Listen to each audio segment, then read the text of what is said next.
Professor Krasner is in Vermont, but with us on Zoom, and we are in person as a community. Creating platforms like this for public dialogue are critical for a thriving democracy, and we are grateful to Reverend Jeff Corder for providing us this space and for his enthusiastic support of our mission. There's a donation box at the back for any contributions you can manage for the church. And with that, I'm going to introduce Reverend Jeff Corder.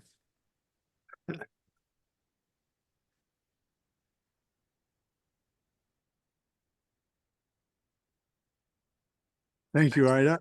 Welcome to our church. And we like to think that you're part of our community, whether you're a church member or not, or religious or not. We do have community events here. I want to mention a couple of them to you. We have this Sunday an event coming up that's local that I wish to advertise. It's called Squad Up, Empower Immigration Rights. This is focused on people who might know undocumented workers. You may know them from hiring them. You may know them from being their neighbor. You may know them from where you frequently shop. But if you wish to be an ally, or if you'd like them to learn more themselves, please see me after this and we'll tell you where they're going to meet, because we're not going to advertise it on Zoom. We will advertise this on Zoom. This is a concert, a benefit concert, which will be here downstairs in our church hall.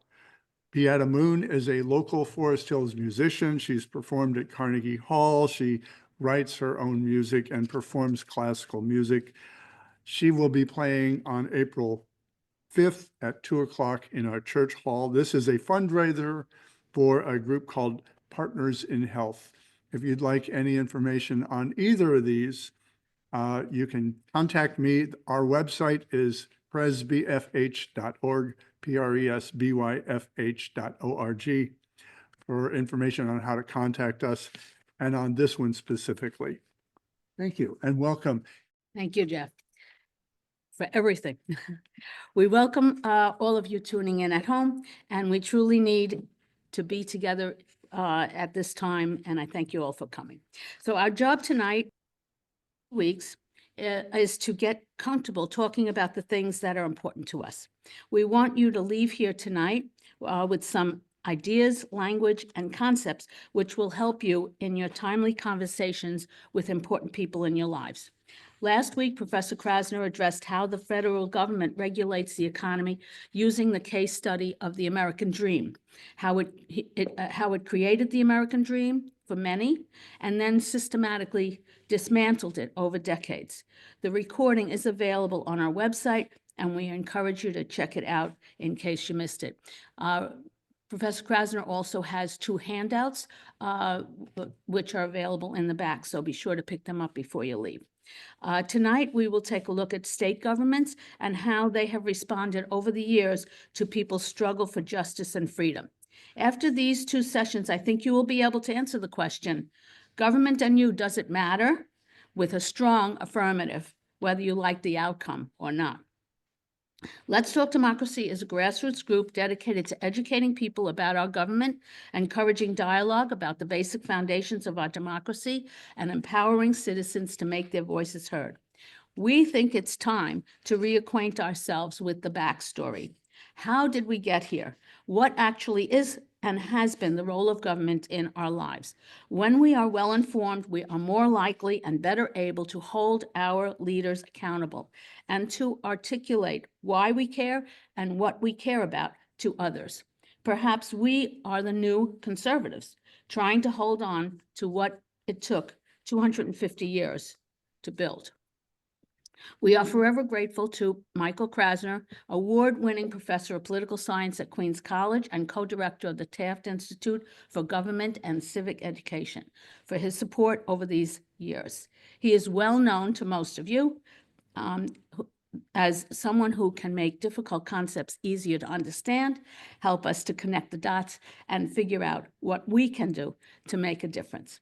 With his help, we are trying to develop the vocabulary and understand the concepts to articulate clearly what we are fighting for. Democracy represents a vision of society where equality, freedom, and justice prevail. We will look forward to a lively discussion at the end, both in person and online. Somali and Maria will be monitoring the hand raise and the chat, and I will handle questions from the in-person audience. So always remember our rules of engagement. Be respectful of others and their point of view. No photos of participants, please. Raise your hand and wait to be recognized by the moderator. 2-minute limit. Keep comments short and focused. Don't interrupt, avoid making generalizations or assumptions, use I statements, and speak from your own experience, and no personal attacks. And now I turn the mic over to Professor Michael Krasner. Thank you, Ida, and thank you, Michelle, Somali, Maria, Jeff, and the First Presbyterian Church for making this event possible. I'm going to go ahead and share a PowerPoint with you. Last week, we talked about the creation and dismantling of the American middle class, as Ida said, the American dream. And tonight, we're going to look at another case study of how democracy functioned and didn't function in the United States, and that's a look at race relations and civil rights. Along with that, I'm going to look at the power of states in the American federal system, and that's going to lead us to a discussion of the media. And all along, we'll be looking at lessons for action. Previews of coming attractions. Next week on April 3rd, we're going to get back to a couple of things that we skipped over in the first session, financialization and Walmartization, as part of a larger discussion of how material forces have shifted and how social, political, and economic forces have shifted along with them to get us where we are today. In other words, we're going to look at the large forces and the historical background that created the present situation, set the stage for Donald Trump and Elon Musk. And then part 4, we'll look at what's going on right now in Washington and around the country in terms of the brutal attack on the federal government by Musk and Trump, attack on social programs, attack on the administrative state, and what the responses are around the country and what we as individuals can do. So we're operating on the idea, the basis for our whole series is that we are in crisis, that democracy is threatened. But the larger point is that that's been true throughout American history. There's always been a struggle for justice and freedom.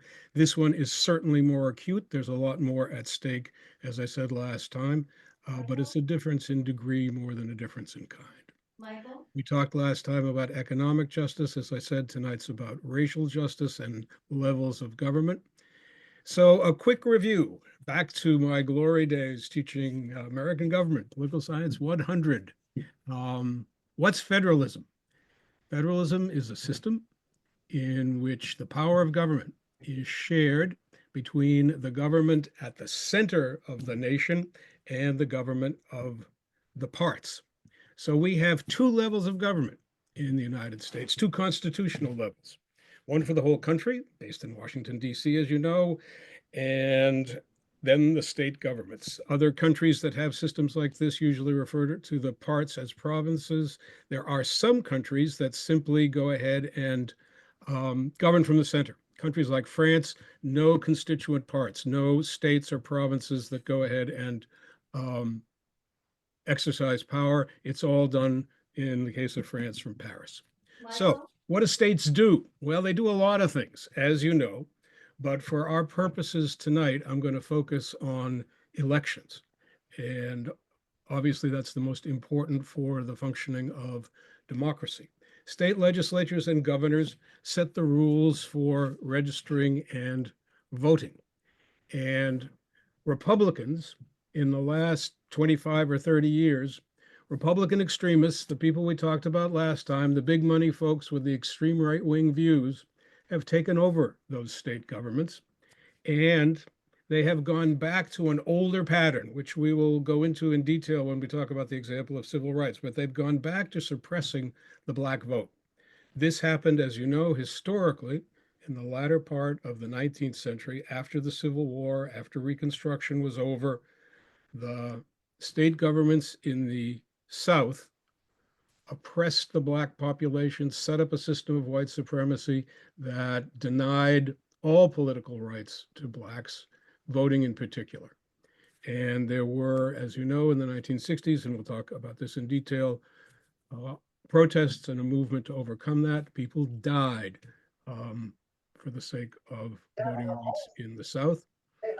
And despite that, these Republican state governments, with the aid of the Supreme Court, have gone ahead and reinstated systems that disenfranchise Black voters and others who tend to vote Democratic. So the Supreme Court's decision in Shelby versus Holder enabled the actions of the state governments, because up until that time, the state governments had been supervised by the federal government and prevented from doing the most egregious voter suppression acts. So among the questions that state governments answer among the decisions they make is, how easy or hard is it to register or vote? Can you vote on election day? Do you have to have difficult papers, difficult documents that are difficult to come up with to go ahead and register? Do you have to register weeks before, or can you register on election day? Do you have to show up at an office, or can you do it online? So looking now at methods of suppression. One classic technique is to purge voter rolls aggressively and carelessly, and in a way that discriminates against certain racial groups. One egregious example of this determined the 2000 election for president. This is the one where the Supreme Court awarded the election to George W. Bush. But what made it possible for the Supreme Court to do that was the closeness of the outcome in Florida. Florida was the critical state. Jeb Bush, the governor there, was the brother of George Bush, both sons of the previous president, Bush. And Jeb commissioned a purging of the voter rolls in Florida that was done in an aggressive, racially biased way that eliminated a lot of Black voters. And that's part of what made the election as close as it was and threw it into the courts in the first place. Another way of suppressing votes is to limit the number of polling places in particular areas where, if you are Republican, you know that Democratic voters are concentrated. So if you do that, if you cut down the number of polling places, you create long lines, you make it difficult for people who have to get to work or who have to take care of kids to vote, you discourage voters. There's a good argument to be made that the 2004 election, which hung on the state of Ohio, was determined by the Republican Secretary of State, who created very long lines in Black neighborhoods and universities, which greatly reduced the turnouts there. Another thing you can do, third thing you can do, is to set the particular rules for how elections are carried out. You can allow people to easily challenge voters. In Georgia, for example, a law has been recently passed that allows any registered voter to challenge as many other voters as he or she wants. It can be thousands, and you don't have to have a particularly good reason. And you create all kinds of problems for those people. They've got to, show that they are registered, and maybe they cast a provisional ballot or whatever, but it makes life hard for them. You can allow poll watchers to be very aggressive. The man who became Chief Justice of the United States, William Rehnquist, who was a lawyer in Arizona, an aggressively Republican lawyer in Arizona, when he was a poll watcher there, went up and down the lines in African-American precincts, up and down the lines of people waiting to vote, saying to them, do you know it's a felony if you are not properly registered and cast a ballot, which discouraged a lot of people from voting. You can also, if you've created long lines so people have to stand in them, you can refuse to give food or water. You can refuse to allow other people to give food or water to those people who are waiting in line.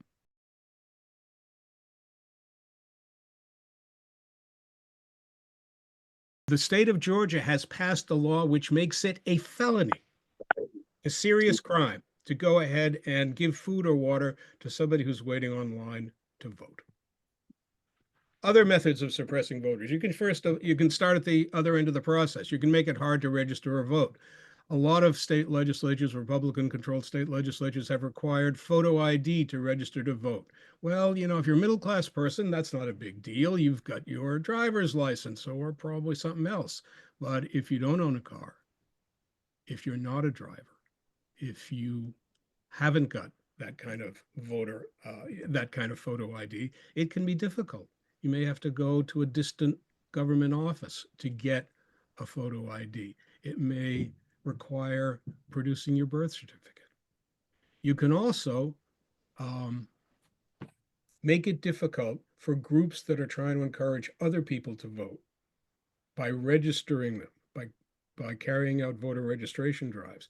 You can hinder those efforts. Many southern states, including Georgia, have passed laws that make it a felony if you mistakenly register somebody who is not a citizen. So these kinds of draconian penalties discourage voter registration drives, cut down the number of poor people, people of color who are voting, most of whom vote Democratic. There are 3 states that have passed laws recently that require proof of citizenship when you are registering or re-registering to vote. It sounds mild, but in practice, it's harsh. The difficulty is if you are a married woman who's changed her name, and 82% of the women who get married in the United States do that, and you then go to re-register, and you produce a copy of your birth certificate that has your maiden name on it, that does not count. Unless you've also got a copy of your marriage certificate, which shows that your maiden name changed to your married name. So it's a double whammy. You've got to have the certified copy of your birth certificate, and you've got to have a certified copy of your marriage license. And you have to present all of this in person to a government office during regular business hours. Not that many people have these records. And if there's money involved, if you have to pay for a copy of the birth certificate or a copy of the marriage license, that's another barrier. We know from the local elections that were held this year in New Hampshire that dozens of people who tried to vote were turned away from the polls. New Hampshire has a law that says you can re-register on election day. That's a good thing. But the addition of these requirements makes it extremely difficult to take advantage of that good law. So this is another example of how you can suppress the vote.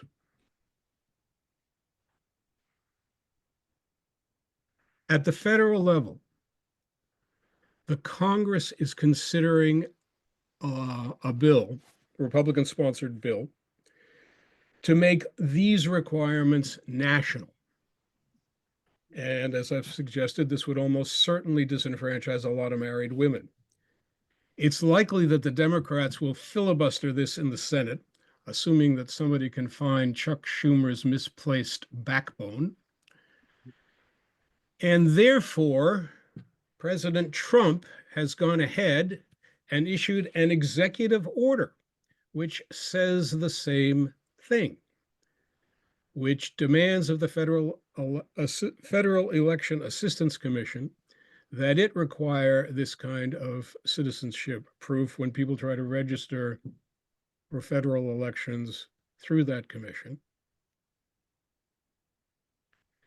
Most of the legal experts who've seen this order, which was only issued on Tuesday, think that it's illegal, that it usurps the constitutional power given to the states and the Congress. But of course, that doesn't slow Trump. And in addition to that part of the order, there's another part which may make even greater mischief by allowing collaboration between the Department of Homeland Security, the weird office, the Department of Government Efficiency that Elon Musk heads or doesn't head, depending on which day of the week it is. And the reason for that is that Musk and his minions, the 19-year-old who calls himself Big Balls and others, will, by this executive order, be given access to state voter rolls. Whether that holds up legally is a whole other question. But if they did get access to state voter rolls, and if the Republicans, secretaries of state, or the other officials in the Republican Party who are running elections in turn get access to the Department of Homeland Security's databases of undocumented people, you can imagine the results. Going back to the possibility of purges of voter rolls, the state officials could say that they were using those Department of Homeland Security databases and simply take the name of anybody who's on that database as an undocumented immigrant and purge everybody in their state with the same or similar names. How many Luis Garcias are there in the United States? A lot. So if you have these common names and you use them in a careless, unscrupulous way to serve your own political purposes, you can knock a lot of people off the voter rolls. That's exactly what was done in 2000 in Florida.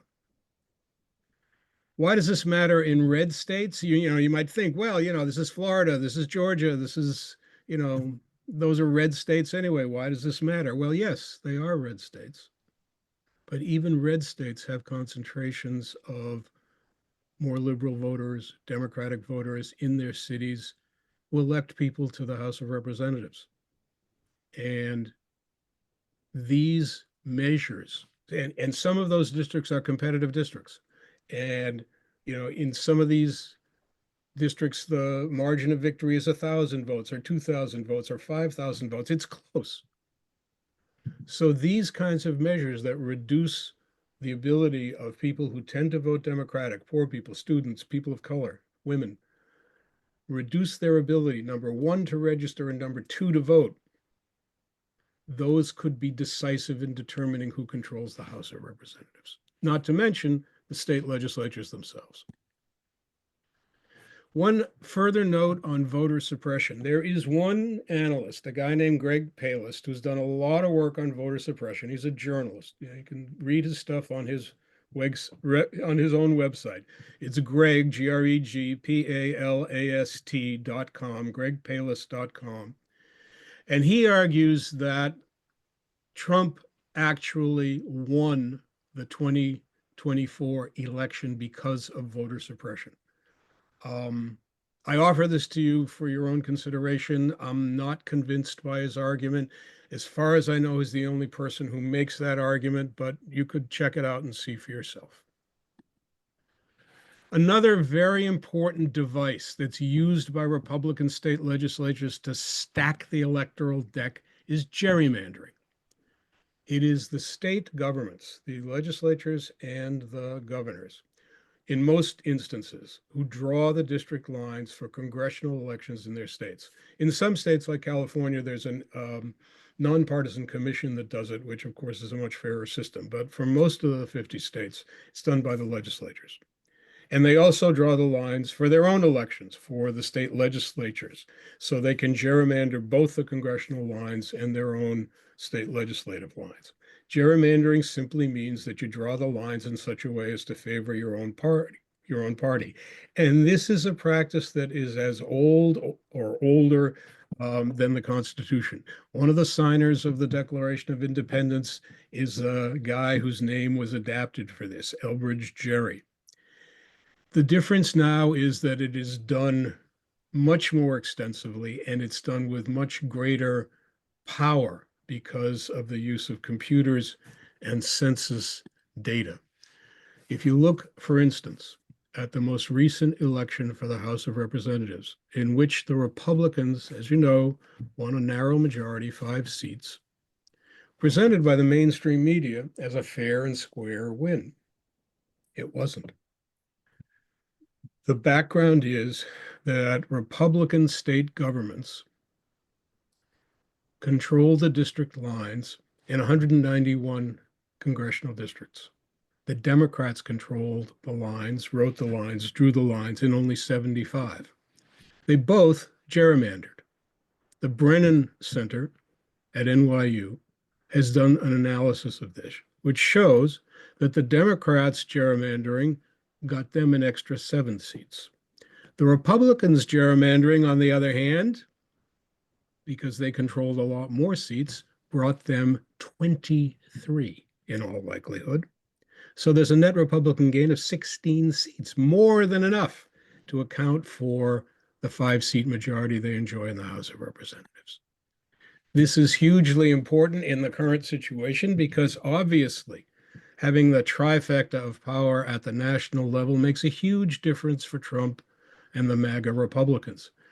In many instances, like reconciliation bills, which include the entire federal budget and cannot be filibustered, in those instances, they don't have to negotiate with anybody. And in the instances where the Democrats cave in, the way Schumer did last time around on the continuing resolution of the budget, they don't have to negotiate either.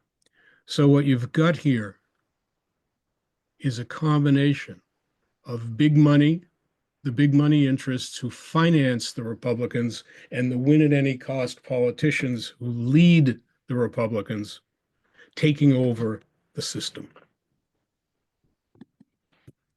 If there were a fair map in 2024, it's likely that the Democrats would have won the House of Representatives. So this demonstrates how very important state governments are, and also along the way demonstrates that you can't count on the mainstream media to tell you what's going on.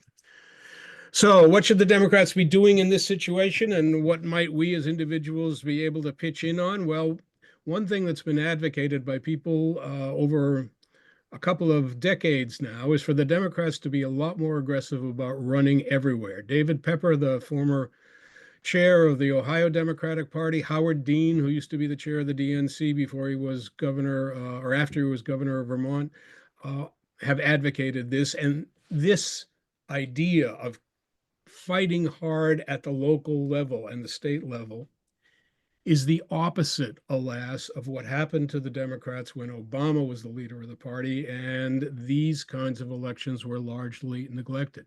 Obama was a great campaigner. He ran great campaigns for president. He was terrific at electing himself. Not so good for the rest of the party. The result of his leaving that vacuum was that big money and extreme right-wing appeals filled it and took over a lot of our politics, took over a lot of state governments. Quick word about local government, just to touch on another level. Local governments in the United States, cities, counties, specialized districts, none of these have constitutional status. They are all exercising power that's been given to them by the state governments of their states.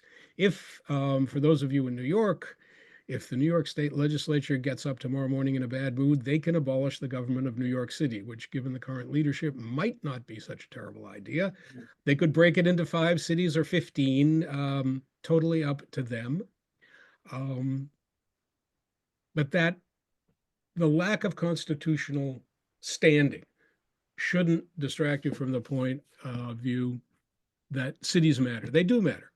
They, carry out policing. They have a lot to do with schools. They have a big influence on affordable housing through zoning. So in terms of how you apply this information, why does all this stuff about federalism, state, local, federal, why does it all matter? When you're trying to be active politically, you got to figure out where the power is on your issue, city, state, feds, and focus accordingly. Get to the right person.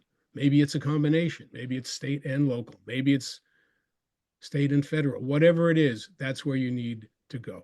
If you're looking to get a pothole fixed, you want to go to your city council person. If you've got a beef on immigration, you want to go to your congressperson.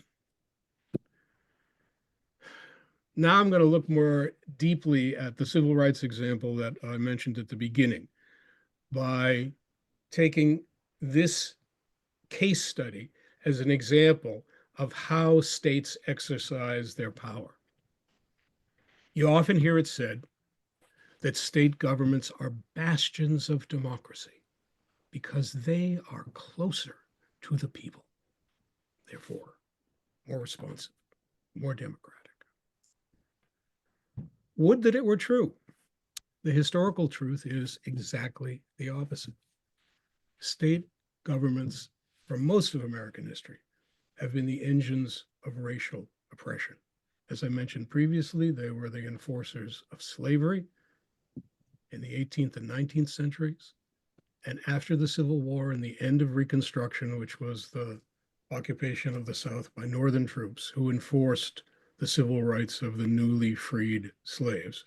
After the Northern troops went away, the Southern state governments became again the sources of brutal white supremacist government, brutal racial oppression for the rest of the 19th century and the first half of the 20th century up to the 1960s. And we are seeing, although in a much milder form, a return to those kinds of patterns in the suppression of the Black vote that I've talked about already tonight. So historically, how did this work?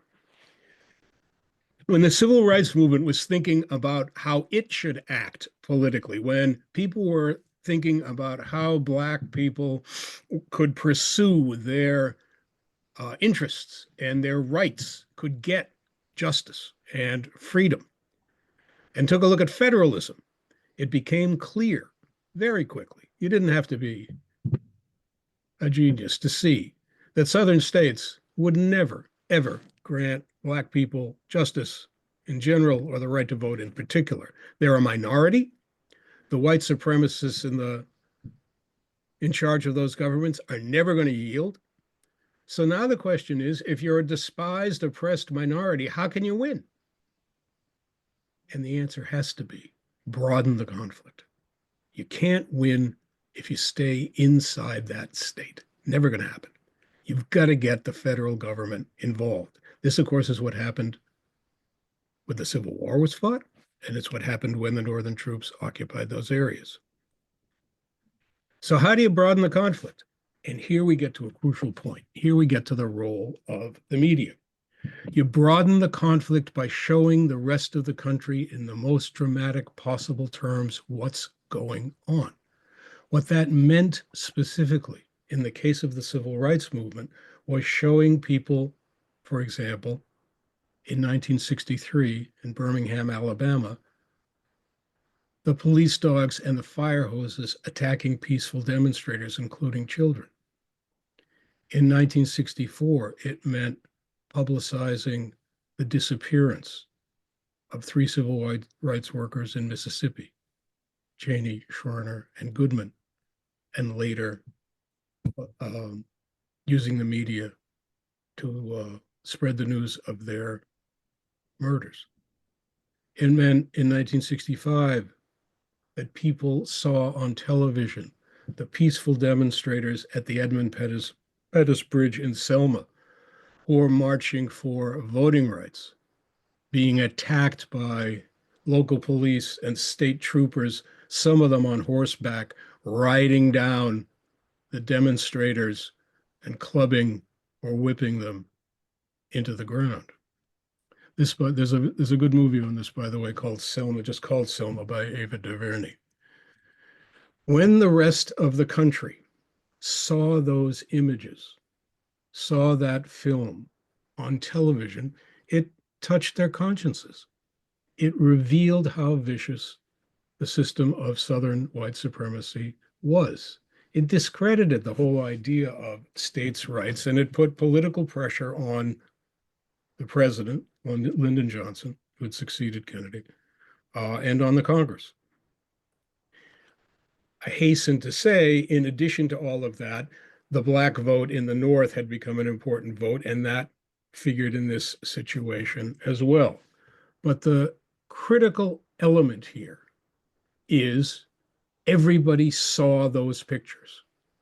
Pretty much 90% of the American people came away with the same impression about how horrendous that situation was.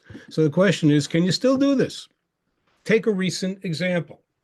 Take the use by the national security apparatus of the Trump administration, Hegseth and the other high officials in the Defense Department and the State Department, CIA, and so on, their use of this commercial app to do the planning of a military operation against the Houthis in Yemen. You know, if this gets publicized, if the American people learn of this, will it not, hurt Trump politically? After all, these folks were so careless. They put American soldiers, sailors at risk by their carelessness. And it seems pretty clear that they were doing this because they didn't want their stuff to be on the record. They didn't want to follow the guidelines that normally apply to preserving this kind of discussion. Wouldn't this show that Trump was a bad president and cost him votes in 2026, maybe turn the midterm elections around? Not so much. It's not going to work that way this time. And the reason is there are two versions of reality now. In our first example, there was one version of reality. 3 networks show it. Everybody accepts it as fact. Not true anymore. We now live in an age where there are at least 2 versions of reality. There's an alternate universe created by right-wing talk radio, Fox News, a whole bunch of social media platforms, a view of reality that's ultra-nationalist, racist, sexist, homophobic, xenophobic, nativist, etc. If you get your news from Fox News or One American News Network or Newsmax, if you get it from right-wing radio and the associated social media, then you think that on January 6, 2021, a crowd of peaceful tourists went into the Capitol, and you believe that Donald Trump won the 2020 election. Depending on the issue, between a third and a half of all the people in the United States believe this alternative fantasy reality. There's a really nice podcast by 3 journalists from the New Yorker magazine that took place before the election that I recommend in this connection. They came to the conclusion, talking about what was going on in the United States, the lies are winning. Jane Mayer, Evan Osnos, and Susan Glasser. What they mean by the lies are winning is people believe this alternate universe. Why? Well, part of the reason behind this is the takeover of the media by people with extreme right-wing views, like Rupert Murdoch, who runs Fox News. He's, been promoting the extreme right all of his political career. He did it for Thatcher in Britain. He's done it for the Republican extremists in the United States. He was leery of Trump at first, but they worked things out to a degree, at least, that allowed them both to prosper. And in terms of local radio and local newspapers, that journalism's been in trouble because the advertising moved to the internet. And what's happened as a result is that most of the local media has been bought up by big chains. Those big chains are often owned by people with extreme right-wing views. They don't care much for journalism or the truth. What they're looking for is profit and support for the people that they agree with. Another important element in this is the deregulation that occurred under Reagan in the 1980s. Used to be something in the United States called the Fairness Doctrine, where if you put on a liberal view, you had to have a conservative view and vice versa. That went out the door in 1983, led directly to the rise of Rush Limbaugh, who started his national career in 1988, Fox News coming in 1996. This getting rid of the Fairness Doctrine an early example of deregulation, an early example of dismantling the administrative state. Two things we talked about last time. What kind of reality is this alternative view? Well, it's melodrama, ladies and gentlemen. Simple plots, stereotyped characters, and strong emotions that create extreme drama. Let's look at the characters. Who are the good guys? The innocents are hardworking, God-fearing, tax-paying, patriotic, white, Christian Americans. And who are the bad guys? Those corrupt elites, overeducated, condescending, urban, coastal, socialists, communists, Democrats, they're all the same. And what they're doing is helping the undeserving minorities, the undeserving immigrants, and those unnatural gay and trans people get what those hardworking, tax-paying, God-fearing Americans should be getting. They're helping those undeserving people cut the line, get ahead when they shouldn't, and take jobs and benefits away from the good guys. That's the crisis. The innocent, virtuous American people who have been betrayed by those corrupt elites are beset by the lazy, scheming minorities and menaced by hordes of invading immigrants. So, ladies and gentlemen, I ask you, who will save the day? You know the answer. It's the strong leader.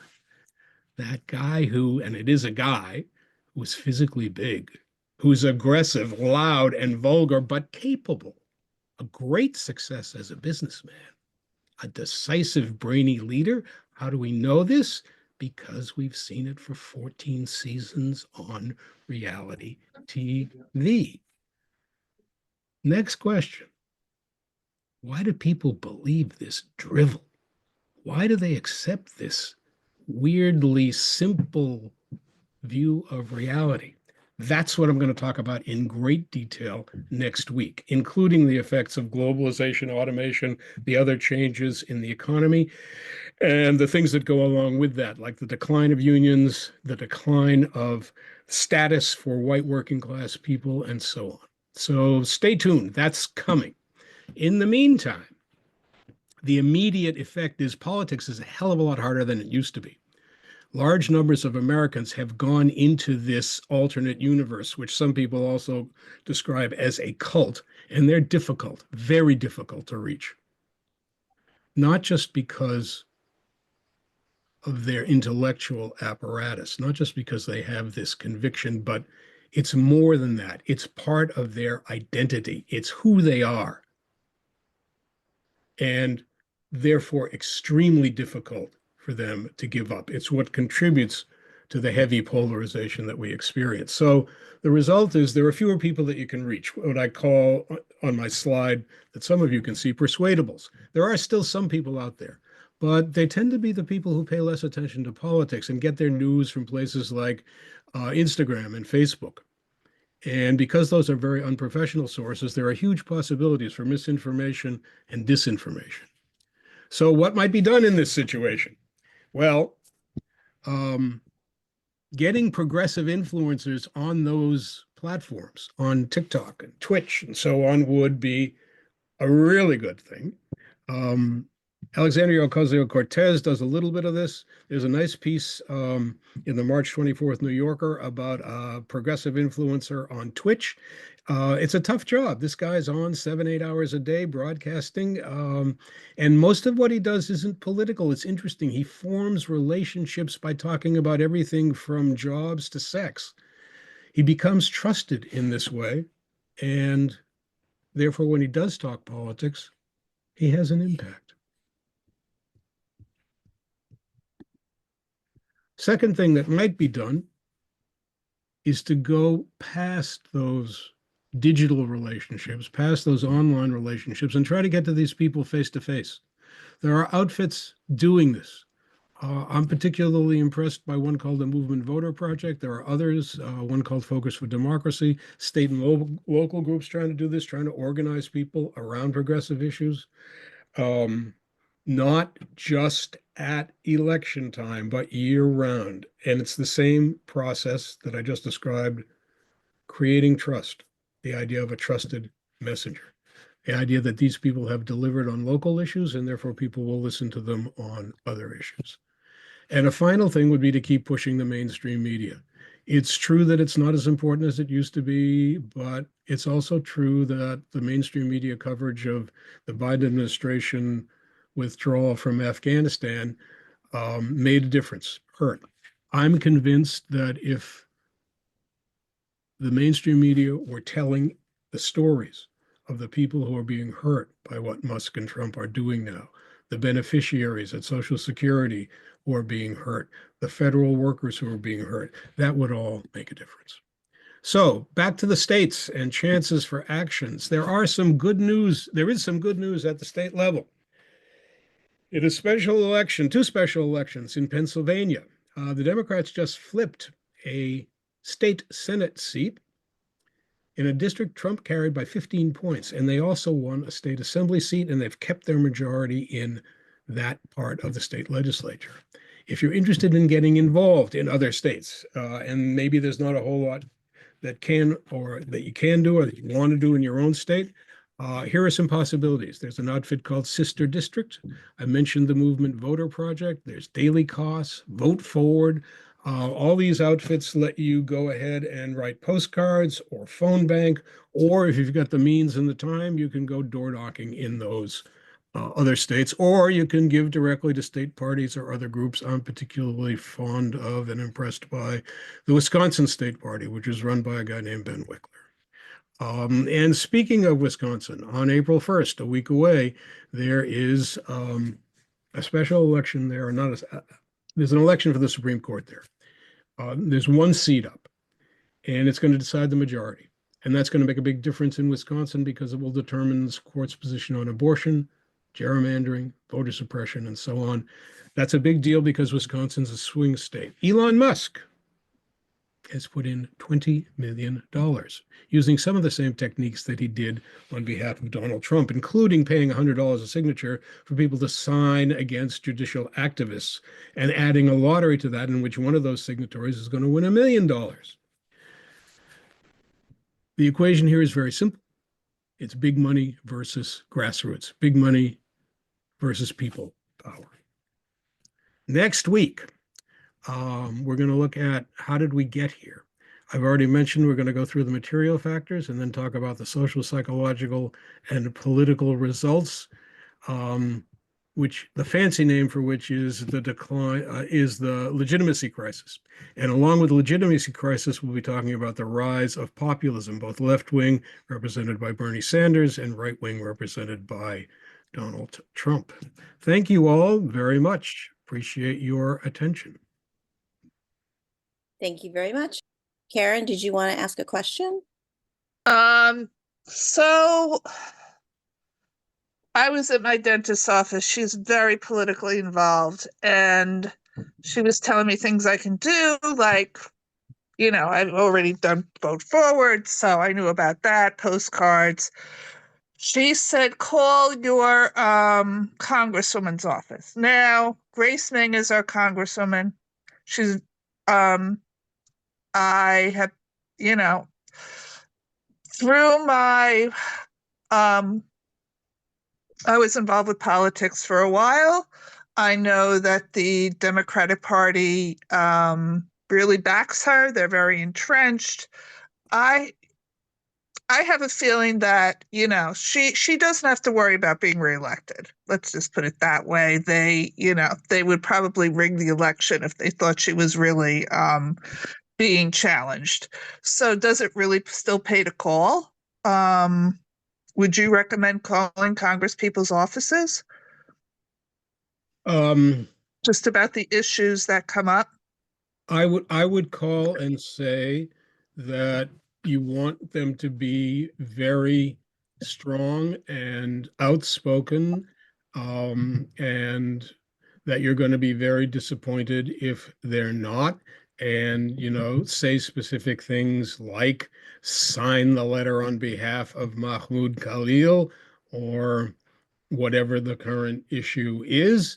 And I would ask for a response that's specific And if you have other people that you know who feel the same way, and you have the time and the inclination, I would put together a group and ask for an appointment. You probably won't get to see Grace Meng herself, but you might get to see the district chief of staff. And yes, it's absolutely true that Grace Meng is entrenched and probably doesn't have to worry much about getting re-elected. But on the other hand, she probably doesn't want to see letters to the editor in the local paper, the Weekly, the Queen's Chronicle, the Queen's Gazette, whatever it is, that say, we've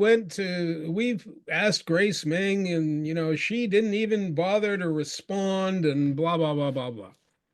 She wants to keep an image of being responsive to the people.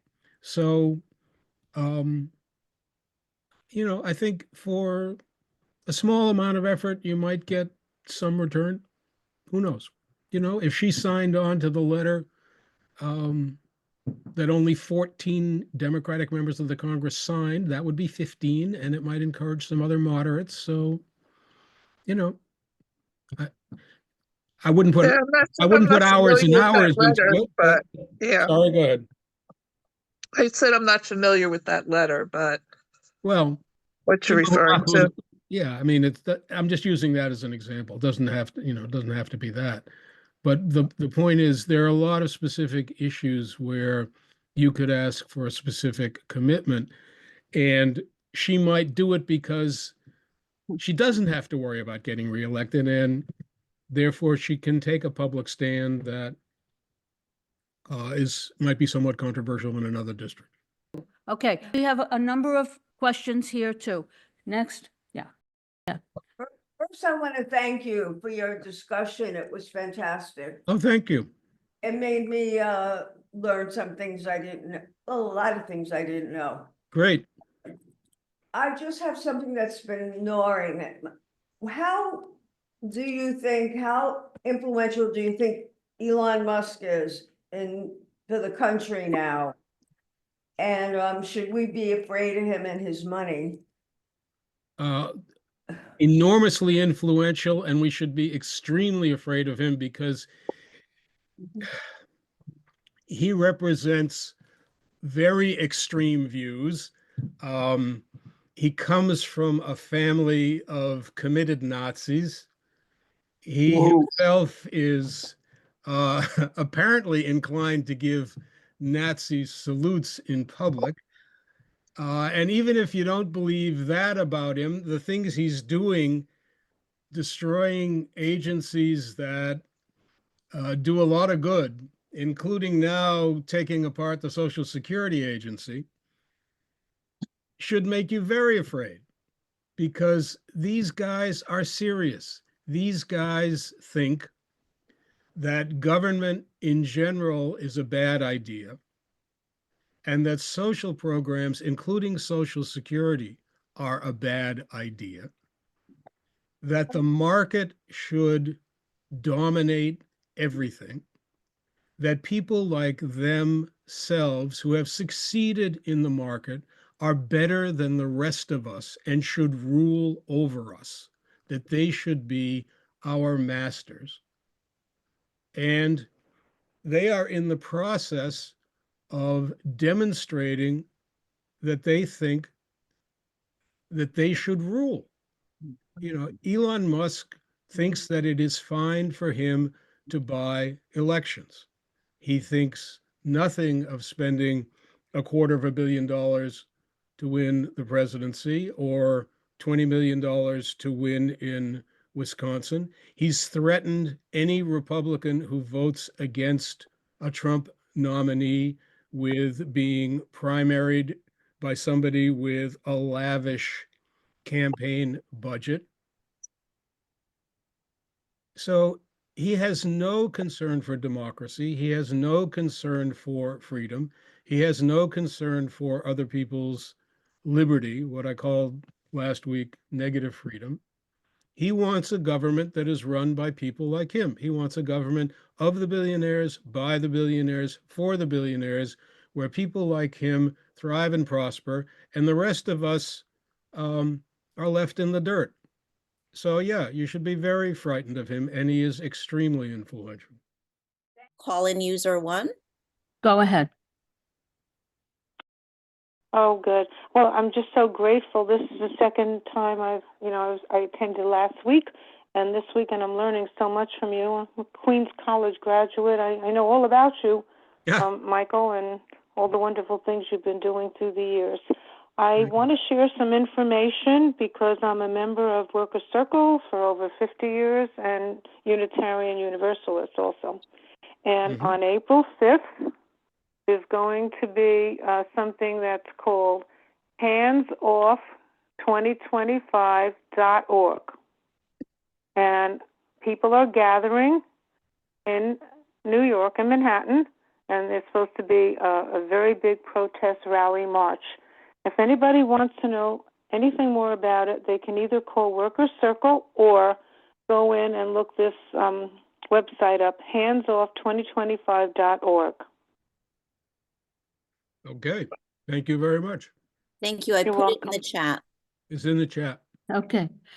Thank you. We have several questions here in the church. You can, that's good enough. I think they can hear you. Okay, thanks so much. We really appreciate you spending time with us. My name's Lisa Flanders. Okay, so I'm shifting this, and I'm shifting this to the 70 million baby boomers. We're talking about a huge cohort, and we're not organized. And I don't care what your political stance is, we're getting fucked, right?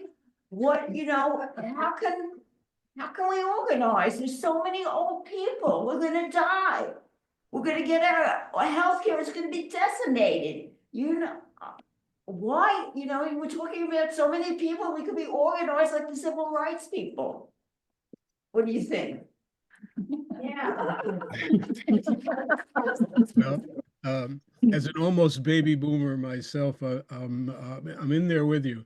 I'll just say I'll respond more directly to your question, but I want to say something parenthetically. I've followed politics closely since I was in high school. So that's about 65 years. And I've done it professionally for maybe 55 or so years. And one of the things that is still impossible for me to fully understand is why the Democratic Party doesn't do the obvious things that it should do just in terms of its own survival and self-interest. I make that general point because the specific point you raise, organizing around Social Security, is the most obvious thing that the Democrats should be doing right now, and they're not. They're just not. The Social Security agency is being decimated. The cuts that are being made in an agency that was already understaffed are going to make it impossible for that agency to function and set the stage for Musk and Trump to try to privatize Social Security. There are, as you said, millions of people who are direct beneficiaries of Social Security and Medicare, which is also threatened. And therefore, their interests are threatened. And the Democrats could and should be organizing them. Every Democratic congressperson should be organizing, should be holding press conferences with people in their district who are Social Security recipients whose checks haven't come or who can't reach the Social Security agency on the phone. They should be telling those stories. And they should also be telling the stories of the Social Security workers who've been laid off, who can say, look, I used to do this and this. I used to talk, on the phone to 20, 30 people a day who are having this kind of problem, and I could help them out. I got them their check. I clarified what their eligibility was. None of that, as far as I can tell. I mean, correct me if you know better than I do, but I don't see any of that going on. So one of the things that's missing in this so far in this political situation is an active opposition party, a party that acts the way an opposition party is supposed to act. So what might happen in the absence of such a party? Well, maybe there's a possibility that somebody else will fill the vacuum. Maybe local grassroots groups will start to move in. Maybe groups like Indivisible and Move On, and the local groups that are sponsored by the Movement Voter Project and others will come into this void and start to do the things that seem good and obvious. I guess that's the hope in the situation, is that somebody else will take up the battle that the Democrats seem incapable of doing. Yeah, online, the only other hand I see is Rachel. Hi, guys. I'm contributing this because it's kind of a new idea for me. I belong to ARP, and I had a miserable interaction with ARP because I was working on climate change. They were terrified of talking to me. They have a planning committee, but I'm not allowed to know who they are. And people who work for ARP have been trying to work on climate change, and they've been told to take a flying leap. So having seen these super cautious, self-serving over this issue, I am wondering, stimulated by this wonderful day today, where you are talking, Michael, maybe it's the same stagnation that I had for climate change that ARP is having for Social Security, because what is their watchword? We are always protecting your Social Security. Has anyone seen ARP marching around with a flag? I think one of the things we can do is go to ARP and sit in front of their damn offices and say, where are you? So that's all I have to say. Good. I would like to second that notion and draw the parallel to what I talked about last time. The disruption that everyday people carried out, the disruptions that everyday people carried out during the Great Depression contributed very powerfully to the responses that came from the New Deal Democrats. So again, in the absence of a Democratic Party that's acting like a real opposition party, one of the things that would be very useful would be for grassroots groups to be carrying out exactly that kind of activity, things that break up normal functioning, whether it's sitting in front of somebody's office or, whatever else you can come up with. All of that, I think, would be extremely helpful.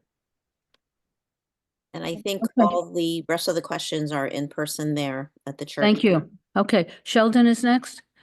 I don't know if you So can, I want to offer sort of I think you're gonna have to come up. contrary opinion a little bit, although in general. Can you hear him? Not really. No, okay. You have to come a little closer to the mic. So I want to offer a little bit of a contrary opinion, although in general, I'm in agreement with most of the tenor of what you said. But first and foremost, I think it's important to realize that the Democratic Party, because they're in the opposition, and because there is no strong leader right now, and you've got different personalities who are thinking 4 years down the road and who is going to be the Democratic contender and who is not, that That's the reason that you've got people running around like their heads are chopped off, because they are. There is no central guiding individual that's going to deliver a message, not like the Republicans, where you've got this narcissistic, self-important figure whom everyone in the Republican Party has obeyed and has elevated as almost a saint. So that's really difficult to overcome. Another thing, before I came here tonight, I was watching the PBS NewsHour, and there was a man on, Angelo Carasone, who is the president of Media Matters. You know him, right? You know of him.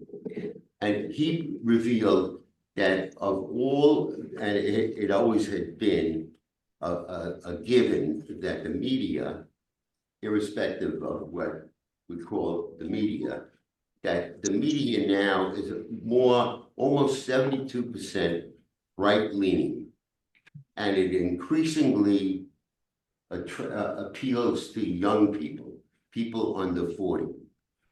That's really a dangerous sign. And you look around this audience, and there aren't too many people that are under 40 in here. That's the chink in our armor. I'm almost 90, so I can speak from a position of authority on that point. Yeah. But that is a huge problem. And unless you can appeal strongly and appeal in a dynamic manner to young people, we're not going to get anywhere.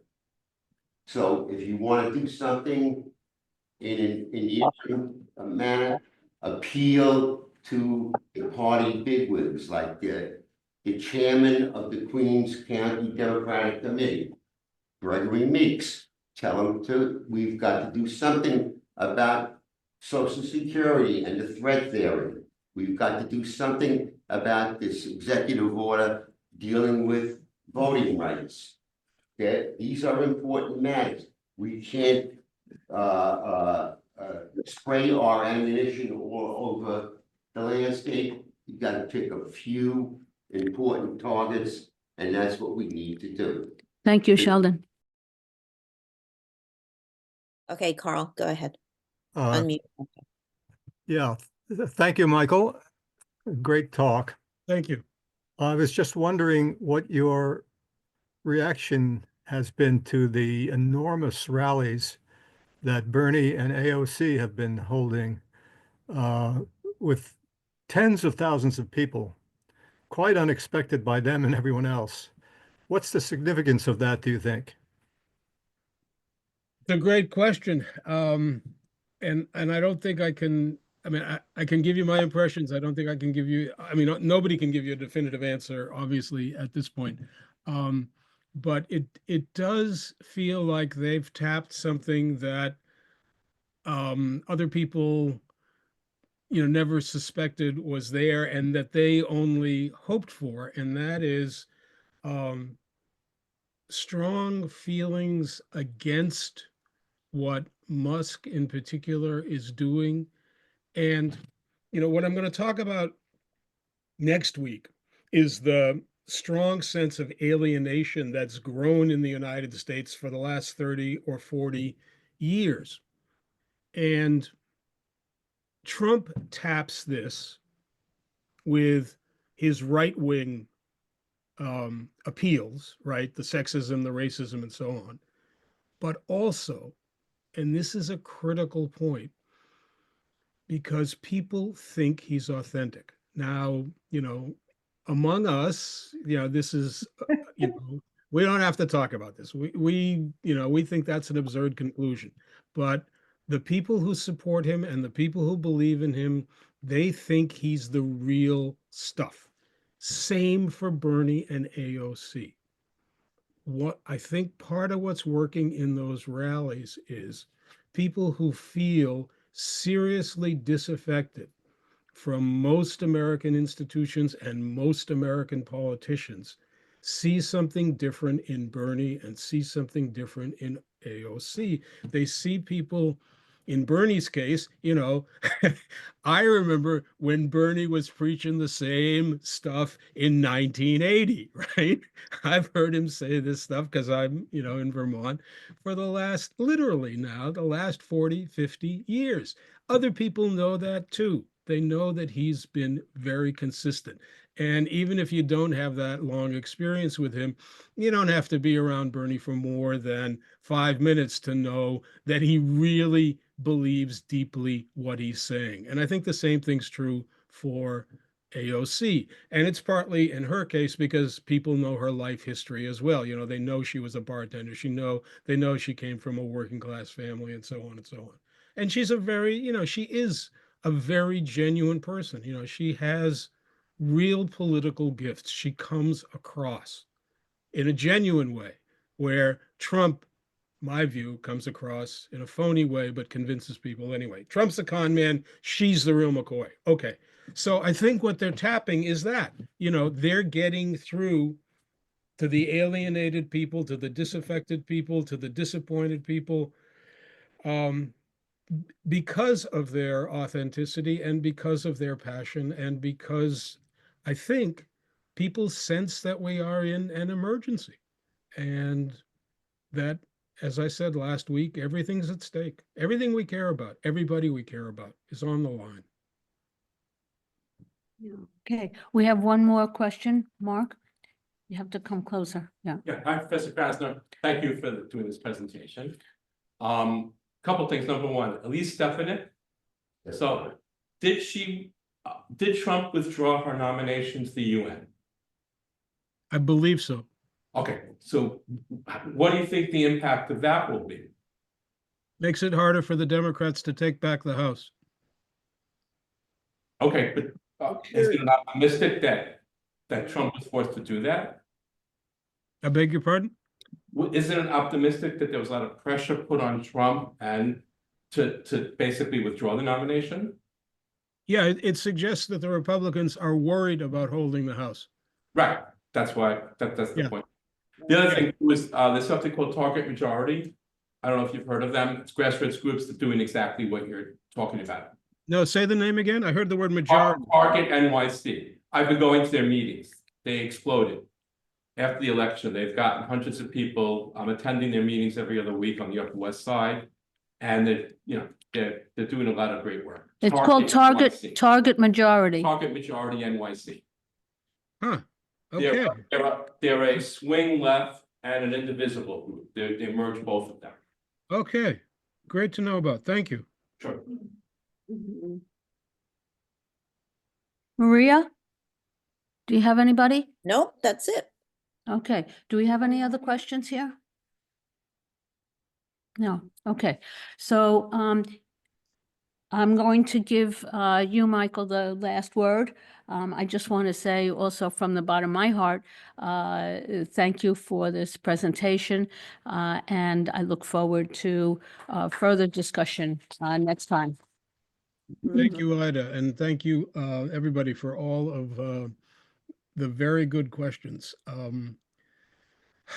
I guess I would just say in closing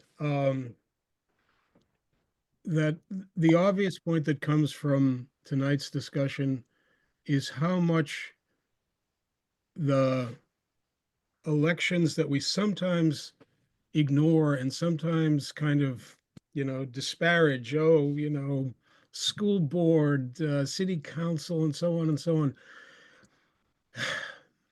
The success of this extreme right movement that I've been describing for the past 2 weeks demonstrates that these elections are extremely important for at least 2 reasons. One is that they hold some power, but the other is that they are the training grounds for politicians who are going to go on to bigger and better things. And they're also a way in which political movements and individuals can try out ideas, can gain experience, and going back to some of the things I said earlier, can become trusted by people who may feel disaffected from politics. So I think one of the things that we might take away from the history that I've been talking about tonight is the importance of those kinds of local involvements, and the way in which they become building blocks for something that becomes very big and very important. Thanks again.